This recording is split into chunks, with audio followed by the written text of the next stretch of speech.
Bonjour et bienvenue sur le plateau de Bâti-Journal TV. Nous sommes à Lille au Forum international Bois Construction 2023 et avec mon invité, nous allons parler façade, nous allons parler façade à ossature bois et voir que les choses ne sont pas si simples qu'on veut bien nous le dire.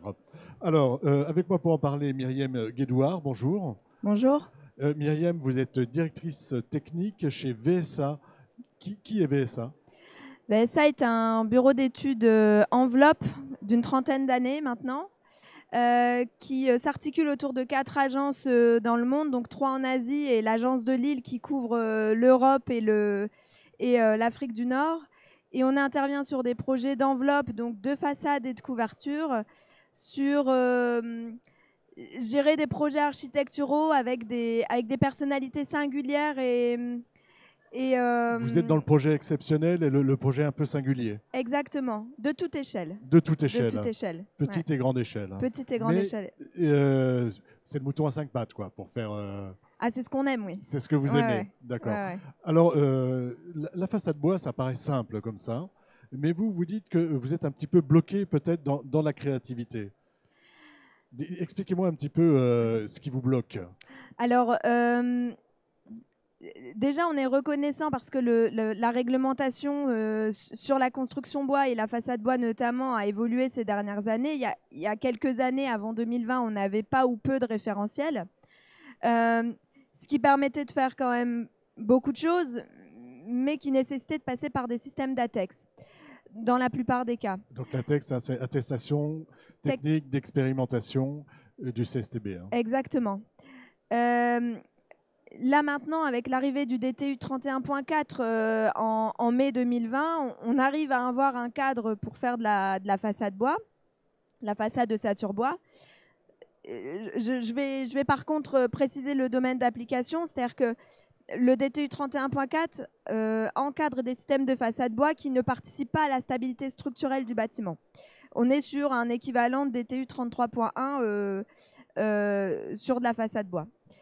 Et alors ce DTU, il est intéressant parce qu'il nous permet de travailler, mais en même temps, il définit de manière intrinsèque par les prescriptions constructives qu'il donne une forme de typologie unique qui ne permet pas ou très peu au projet d'architecture bois de s'inscrire, de s'écrire.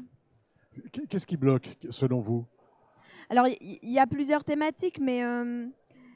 ce qu'on voit dans un premier temps, c'est que pour travailler sur des bâtiments qui vont jusque 28 mètres, la solution qui est définie dans le DTU, c'est des systèmes de panneaux opaques qui sont fixés au niveau des planchers et qui font une hauteur d'étage. Donc ça, c'est contraignant.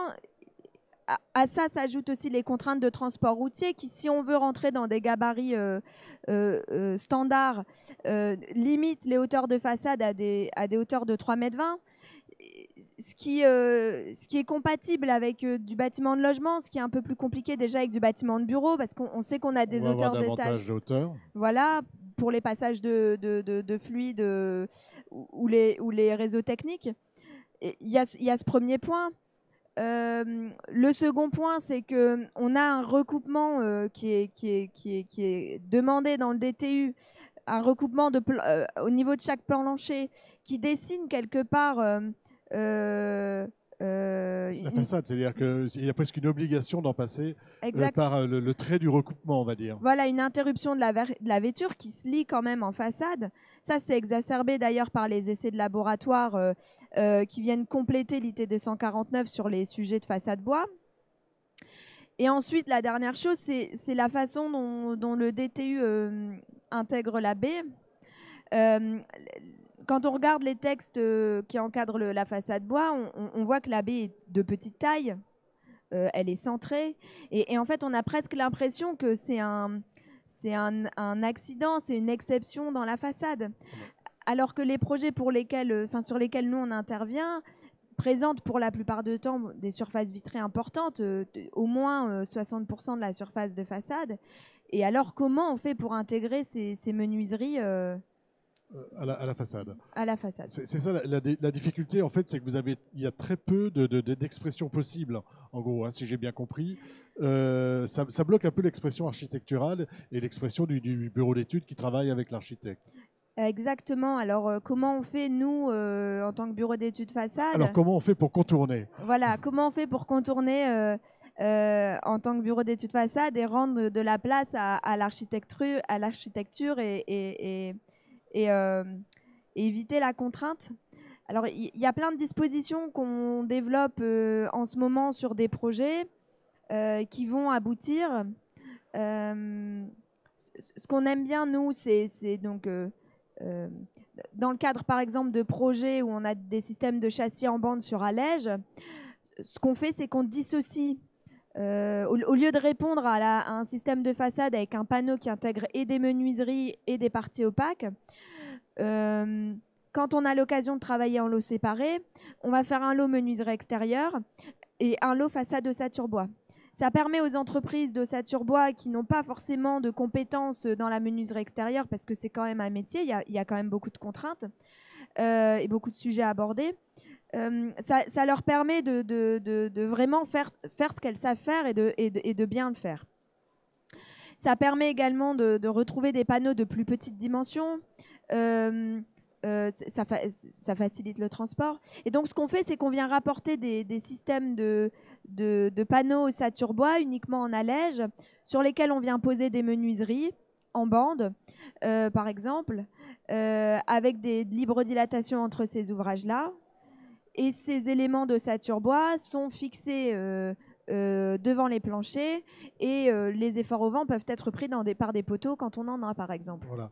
L'idée, c'est que la valeur ajoutée, si j'ai bien compris tout à l'heure lorsqu'on s'est parlé, que la valeur ajoutée aussi aille à l'entreprise d'ossature bois et pas uniquement à la menuiserie. Voilà, ce qu'on voit, c'est que donc, la façade, c'est un métier. Et on a du mal à trouver des acteurs qui fassent et de l'ossature bois et de la façade.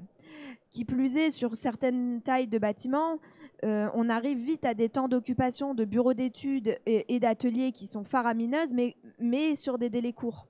Alors comment les entreprises réussissent à travailler avec ça, c'est pas toujours évident. Et ensuite, il y a une problématique de part de marché, c'est-à-dire que sur des façades qui sont largement vitrées, si on y répond avec des systèmes de panneaux qui intègrent et des parties opaques et des parties vitrées, en fin de compte, la part de marché de la menuiserie, elle est parfois plus importante que la part de marché de la façade d'ossature bois. Alors, comment l'entreprise d'ossature bois réussit à vivre avec ça, c'est pas évident. Voilà, c'est pas évident. Il y a vraiment une réflexion à avoir sur la façade et sur ce qu'impose le DTU et essayer de voir comment on peut faire pour mettre des plus grandes fenêtres, des plus grandes baies, faire vivre les entreprises d'ossature bois. C'est vraiment un sujet, selon vous? Je pense qu'il y a un sujet, oui. D'accord. Ben écoutez, merci. Est-ce qu'il y a quelque chose à ajouter sur ces problématiques façade ossature bois aujourd'hui? Quelque chose qu'on n'aurait pas dit? Moi, je vais finir sur une note d'optimisme. Je pense qu'il y a énormément d'intervenants qui sont très motivés par ces défis. Nous en premier. Et je pense qu'avec cette motivation générale, on va réussir à faire quelque chose.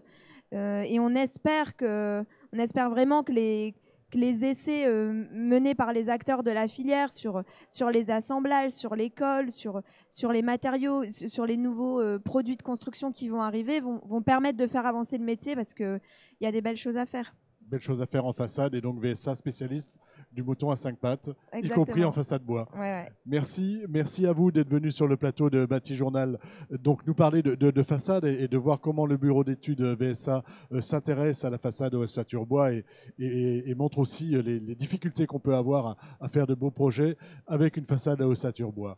Une émission à retrouver sur notre site internet Bâti Journal TV, sur les sites de nos partenaires que sont le magazine Wood Surfer, le Forum international Bois Construction bien sûr, et France Bois Forêt. Merci à vous d'être venus jusque-là.